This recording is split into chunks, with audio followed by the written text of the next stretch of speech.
What's good, YouTube, and welcome back to the channel. Christian here again with another video, and today we're back on ranked singles. I know I've been on my DP savior arc lately, but don't get it twisted. Singles ranked is the best mode in Sparking Zero. Character diversity is at an all-time high, and matches are as competitive as ever, which is great for players like myself. But one thing I did notice is that I was flying up the ranks without even trying. I've been purposely taking my time with ranked this season because I want to kind of savor the season and enjoy ranked. But even with me holding myself back from grinding, I got to S2 from S5 in about an hour. And that means that next time I get on, potentially I could be flying up to Z rank, and I only played ranked for like 3 sessions.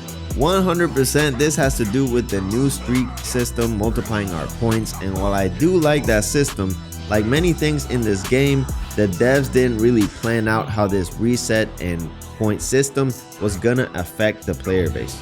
Right now there's a big divide between skilled players and casual players. I was fighting A ranks that could literally frame one super counter on command, and while that's not gonna save them from losing to me, anyone coming into this game is gonna be hard stuck in the A ranks for potentially months.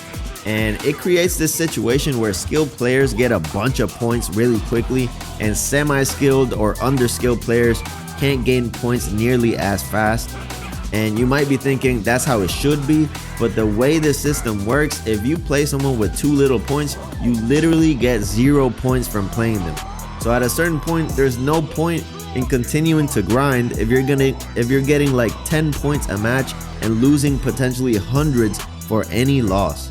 So some Z ranks have like 5 alt accounts to kind of bypass this problem, but obviously this is not the right answer to this problem. In my opinion, there should be a base amount of points you gain from beating any player regardless of their point value, and it should be based on their rank. So there's no way Z ranks should be quitting against other Z ranks because they might not have enough points to actually gain from them. And also there should be more ranks at the top end of the scale to kind of differentiate skill levels above Z rank.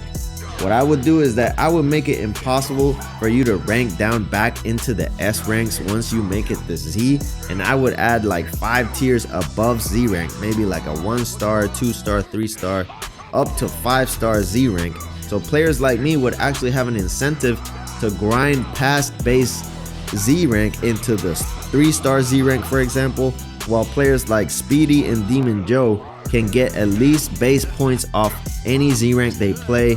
And when you couple that with the multiplier, it would kind of incentivize them to actually stick around and not quit out of the match as soon as they don't recognize a name. And in the lower ranks, I would implement the same thing of not being able to rank back down a letter, but I would leave the ranks potentially the same. In my opinion, the next season they shouldn't drop the Z ranks into B tier. That's way too punishing for the casual player. In my opinion, adding ranks to the top end is the right answer to the problem, and it would give Z ranks a place to perpetually grind the whole season without ruining the game for casual players or having to make like 10 alt accounts to keep playing the game. Now mechanically, the game feels largely finished and polished at the moment, but at some point the devs are gonna have to address the super counter mechanic. Like I said, players in the A ranks right now are literally super countering on first hit now, so it's creating a situation where key advantage is more important than the actual neutral game.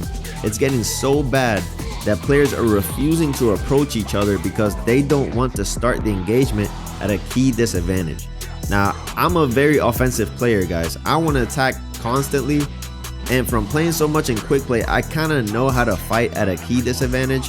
But against a really good player that can super counter consistently with my current playstyle, I am going to lose because I spend a lot of key just trying to open my opponents up.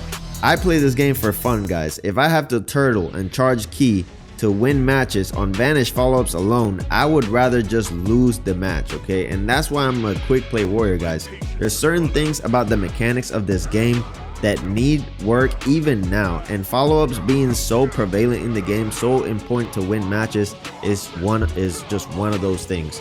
That's why if you see my gameplay, sometimes you'll wonder like, why am I using so much drag and dash follow-ups even with key advantage?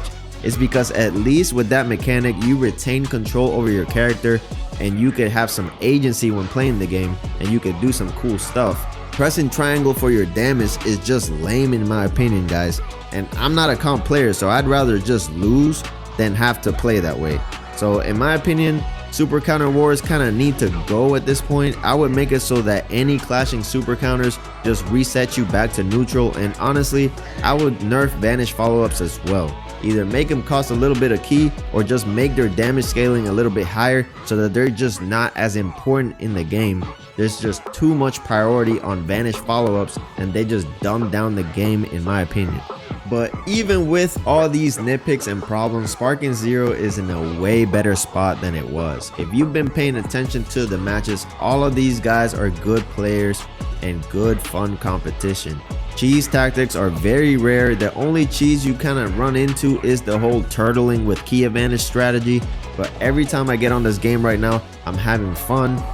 Some people are trying to say that Xenoverse has a better battle system than Sparking Zero, and in my opinion, those people are just plain wrong. The problem is that for you to be able to enjoy this game fully, you really have to understand the mechanics of the game, and there's a lot of them to learn. And the super mechanic, for example, is something that might take you months to get good at.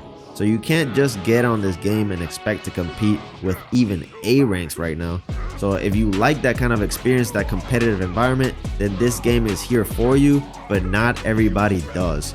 In my opinion, Xenoverse is just more of an accessible game, okay? More people can enjoy that game without having to sweat so much. But like I said, there's still some things that can be done to Sparking Zero to make the game a bit more accessible. Certain changes to the rank system, the point system could help, and maybe addressing the super counter mechanic in the future also could help. But let me know what you think. What should be done about the rank point system? What should be done about the super counter mechanic? Do you like my ideas of super counter resetting to neutral when they clash? Do you like my ideas about the point system needing more tiers at the top end of the scale for Z rank players? Let me know and I'll catch you on the next video. Peace out. Get it now?